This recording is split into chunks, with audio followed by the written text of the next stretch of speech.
we need to talk about sorcerers. Initially, this was supposed to be a section in another video talking about more in-depth tactics and analyses of the Warpcoven team, then it just kept growing and growing and growing, and now it's its own video because, damn, this script got very big for just one section. So, sorcerers.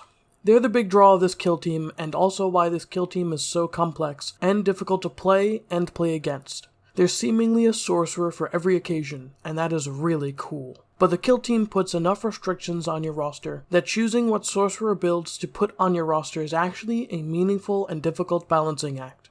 Let's start with why that is. Whenever you add a sorcerer to your roster, or your narrative data slate, you must choose a boon and a psychic discipline. Sounds great. I love options. However, you cannot choose the same boon twice. Only one sorcerer on your roster will ever have the Joy of Flight. It's the only instance in the entire game of Kill Team that I know of with a restriction at the roster building level. Personally, I'm a huge fan of this restriction. It makes building the roster a fun part of the game. This means that, while theoretically you are limited to 9 sorcerers on your roster, you can mix and match disciplines and war gear all you want. So you can build a handful of generic, all-round sorcerers to use in differing circumstances, or build specialist sorcerers to really take advantage of certain matchups or missions. It's easier to go through the sorcerer's uses and roles on the battlefield by going through the boons themselves, as they will primarily dictate what you are using that sorcerer for, with the discipline sharpening them into scalpels.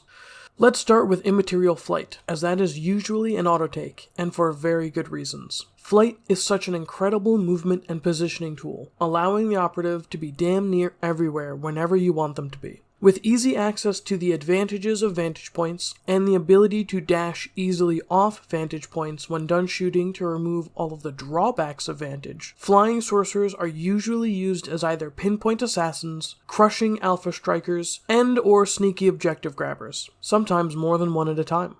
Combining flight with the Destiny discipline creates a sneaky and deadly sniper model that can pick off key targets, even hiding behind light cover, while combining it with the Empyric discipline allows you to drop Fluxblasts on groups of enemies, only one of which needs to be targetable for punishing hammer blows and alpha strikes. Opening the game by wounding and or killing 3 or 4 models with one shoot action is always a great move. Combining flight with the Warpfire discipline is probably the least useful, since Firestorm already has indirect, and therefore doesn't care if the target is concealed behind even heavy cover, though it would let you set up for some interesting warp portals if that's your thing. Now onto the weapon options. Flight elevates all of the weapon options, but not all of the weapon options elevate flight. The Khopesh is the most obvious one. If you restrict your shooting to the psychic shooting attack, the ability to nearly ignore terrain and be anywhere means you can charge anything with near impunity, and the Khopesh sorcerer is no slouch in combat. Adding either pistol to the flying sorcerer is also quite strong. Now you can pick another shooting attack in case you want to use a support spell, or shoot twice with Exalted Astartes, or just have a larger threat bubble. Charging is only 2 inches extra movement and 1 inch engagement range. Pistols have double the threat range at 6 inches. There's honestly no wrong way to build a flying sorcerer, you just have to find out what your preferred style of play is and lean into it. Next, I'll talk about the utility powers. Mutant Appendages and Patron of Destiny. Mutant Appendages is another one of the boons that seems too good not to take, on the specific missions it's applicable to. It allows the sorcerer to spend 1 less AP on a mission action or pickup action once per turn. For missions like Loot and Salvage and Duel of Wits, it's great. It also works on our faction tac ops, Scry Secret and Sorceress Ritual, as well as the Recon archetype when using the Oops All Goats team composition. It's a very powerful boon when used in the right circumstances, or if you can engineer the right circumstances using tac ops. Since it has such a singular focus, however, it's much more difficult to optimize this boon with disciplines and war gear options. Or it could be much simpler if you prefer to think of it that way. You can really put it on any discipline and it neither loses nor gains much. Combining it with the Empyric discipline gives you a strong backfield unit that can debuff the entire enemy team all game while babysitting home mission actions or skulking about in the shadows doing mission actions. Combining this with the Destiny discipline gives you a decent buff-debuff piece that can opportunistically Doombolt things while doing Sorceress Ritual in the center of the board or some other well-defended ritual site. Combining it with the Warpfire discipline lets you debuff key targets for other models to take out, and lets you play a little more flexibly with movement for warp portal shenanigans while doing mission actions. Weapon options are likewise nearly inconsequential. Nearly. Stick a pistol on the Sorcerer you want standing on a ritual site or backfield objective, in the case you need to get aggressive with them and cannot shoot psychically so they're not out of options. Stick the Khopesh on the sneaky Sorcerer in case he needs to remove an enemy in his way.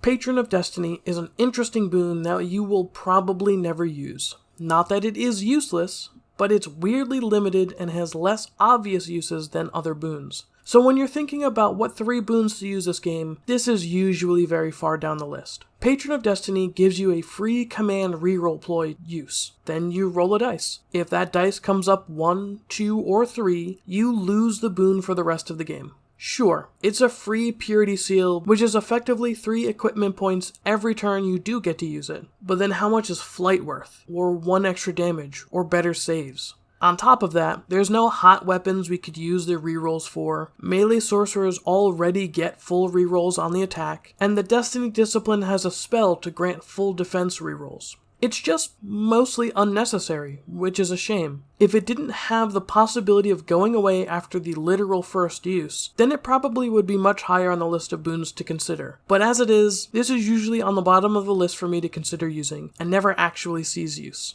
As far as actually using it, it doesn't really matter what it goes on. It's a command reroll. Next, I'll talk about the defensive boons, Empyric Ward and Crystalline. Both of these are good boons, though Empyric Ward might be better than it looks. Let's start with Crystalline. It changes a Sorcerer's save to 2+. That is a significant boost to survivability against small arms fire for that Sorcerer. That makes taking even chip damage from other Space Marines shooting bolters at you very unlikely. As this is a primarily defensive boon, Destiny is of course a strong discipline to pair with it, because rerolling 2s is nearly a guaranteed save. Like all saves, it's entirely useless in melee, though it could make a Khopesh Sorcerer so hard to take down it can just run up the board weathering small arms fire to get into bonking range. Useful on a Temperic Discipline Sorcerer to keep your Ephemeral Instability spell up and running all game. Otherwise, the boon is equally effective on any discipline and with any weapon. Put it on something you really don't want to die. As cool as this boon is, I almost never take it over Empyric Ward, because our Sorcerers do not get shot at by small arms fire, but by special weapons, usually with armor piercing 1 or 2. With those weapons, we want to rely on Tzeentch's patented invulnerable save, and going from a 5+ to a 4+ save feels like a bigger jump than it actually is. That is how useful it is, especially with the Destiny Discipline reroll spell. Empyric Ward will protect our Sorcerers better against the things the enemy will shoot at them more than Crystalline. All the same pairings as Crystalline apply here too.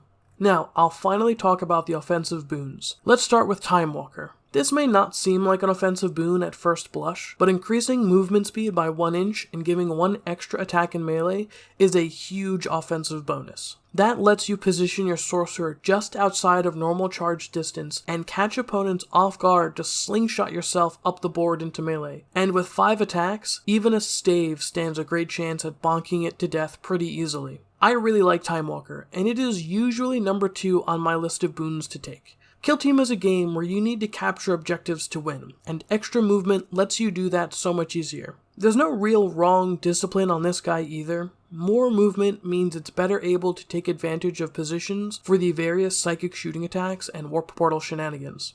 As far as weapon options go, again the Khopesh is an obvious choice here. 5 attacks with full rerolls with lethal 5+ means that you can afford to fish for crits a bit. Similarly to the Flying Sorcerer, pistols give this guy a much higher threat range with the extra movement, and as stated before, 5 stave attacks is usually enough to get 1 stun in and be able to 2-tap most things and be fairly safe doing it. Incorporeal Sight is another offensive boon you'll see a lot and probably use a lot yourself. It gives the pistol the Sorcerer is using lethal 5+ and no cover. Good on a bolt pistol, amazing on the Warp Flame pistol. My favorite loadout to use with this boon is the Warpfire discipline and a Warp Flame pistol. Using the Infernal Fire spell to allow you to reroll your 5 attacks means fishing for crits is extremely safe and extremely potent. Most Incorporeal Sight sorcerers you will encounter will be this loadout. And if it gets within flamer range, well, you should just model that sorcerer with a kiss the cook apron. As for the other disciplines, it doesn't really matter as it only affects the pistols. And as for the weapons, the Khopesh is a no-go as it only affects the pistols. Of the remaining 2 boons, it would be fairly uncommon for you to see them on the battlefield or use them. Not that they are bad in any way, they are actually quite good, but it's just a matter of tailoring your boons to the situation at hand. And some of the boons already discussed just have much more utility in many more situations. Warp Swell is a simple boon. It adds 1 to the normal damage of your melee weapons. It's really good against orcs, almost exclusively because of their it's just a scratch ploy. Being able to threaten a 2-tap on an orc, even with no crits, especially with no crits, is a huge reduction in their ability to function. It's good enough that I throw one of these guys on my roster just to deal with orcs.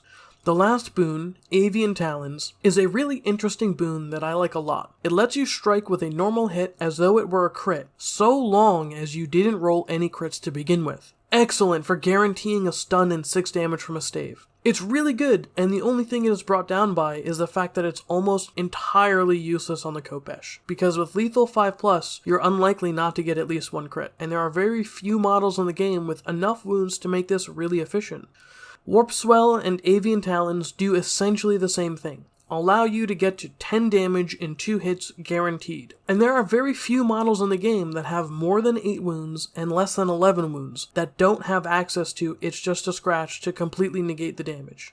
It's really powerful against Gene Stealers and Bloodletters, and at least one of those 2 examples is very likely to see play almost every time that kill team is fielded. Like Warp Swell, and a lot of our equipment, Avian Talons is the answer to a particular set of problems that aren't very problematic to begin with. Just equipping a Khopesh pretty much guarantees you 10 damage in 2 hits because of lethal 5+. Disciplines don't really matter when combined with this boon, and the boon nearly necessitates fighting with the stave to get the most out of it, so why bother bringing the Khopesh? These last 2 boons are good boons, but so specific in their use cases that you very rarely will see them on the field, or use them yourself.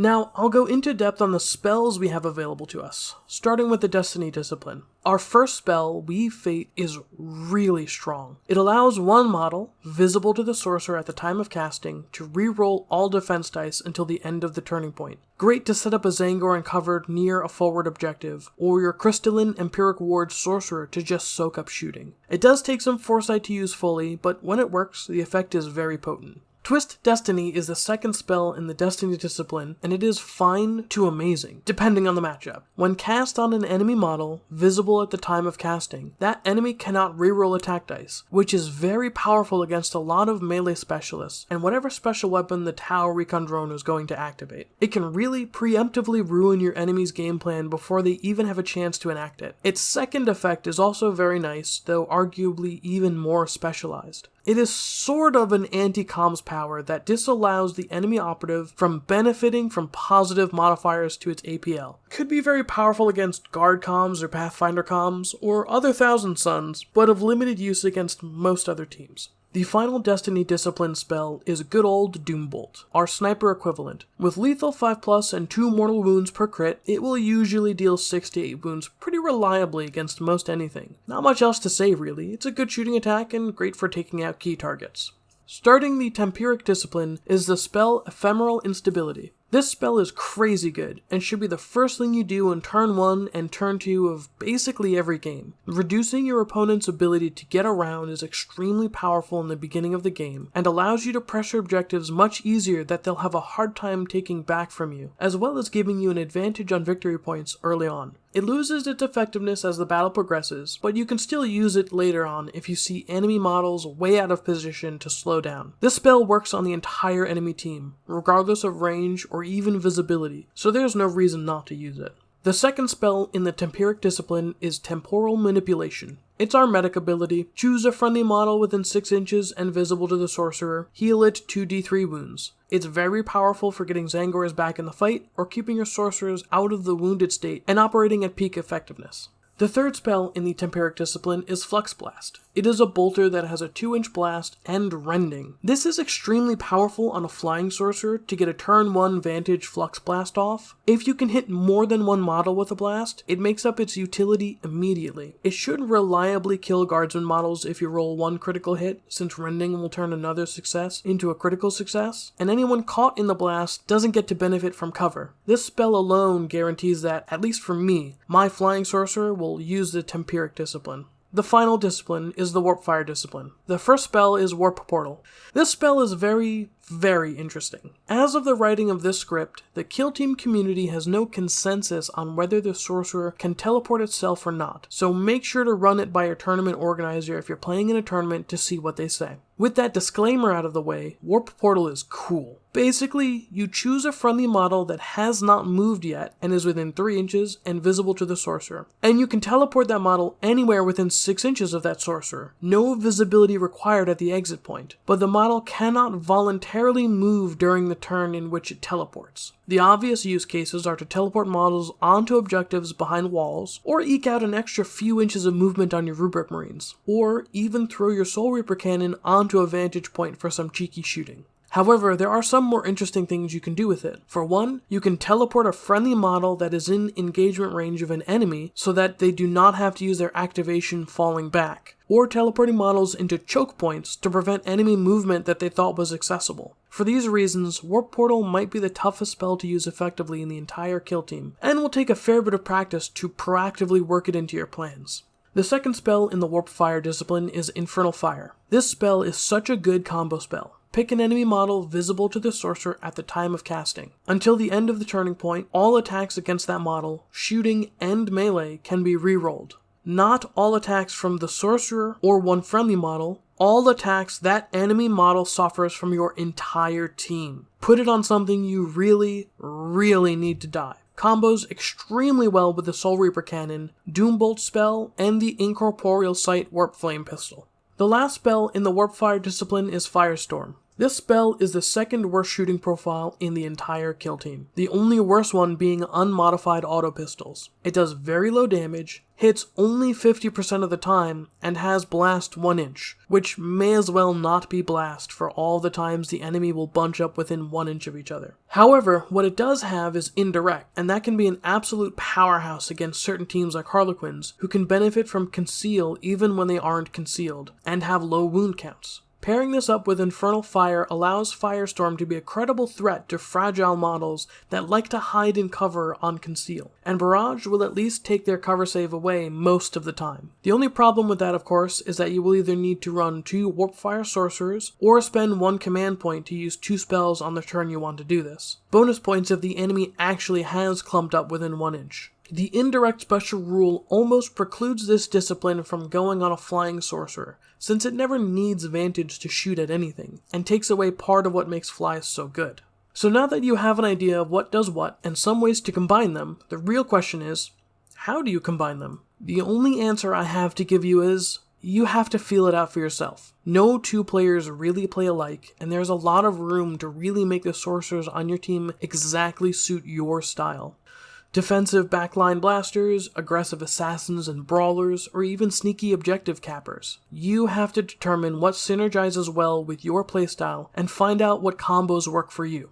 Personally, I play a very aggressive positional game, focusing on area denial and opportunistic strikes, so I always take Immaterial Flight and Time Walker, and my third boon is usually Empyric Ward or Mutant Appendages. My Time Walker Sorcerer uses the Destiny discipline to take opportunistic sniper shots at things that are in line of sight, where the extra 1 inch movement really helps to exploit what could even be a normally safe move into cover. And he is equipped with an Inferno Bolt pistol for extra ranged utility and setting up aggressive overwatches against teams that massively outnumber mine. The Flying Sorcerer uses the Empyric discipline for easy turn 1 vantage Fluxblasts. I try to hit at least 3 models with the blast. I don't usually care if they're mooks or specialists. The more I can hit, the better. That can set the tempo for the rest of the game by putting a chunk of your opponent's models either completely out of commission or wounded. He is equipped with the Warp Flame pistol so he can fly around and cook things or charge things when needed. Sometimes charge things, melee something to death, and cook something else. Flight gives the movement ability to do that very easily.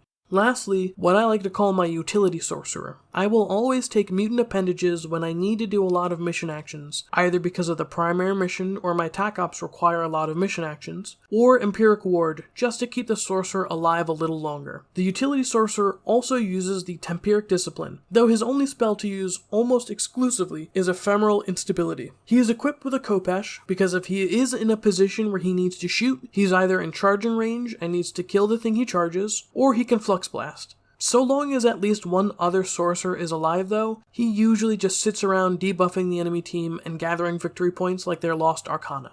I hope this video has helped you make informed decisions on what sorcerer loadouts you will experiment with. Don't be too discouraged if it takes a few games to really nail down what you want to field. It took me at least 4 games to land on the loadouts I have now, and even I am still experimenting with different loadouts against different teams. I will be linking a community-driven sorcerer loadout sheet in the description below. Feel free to look through it for inspiration and even add your own sorcerers to it.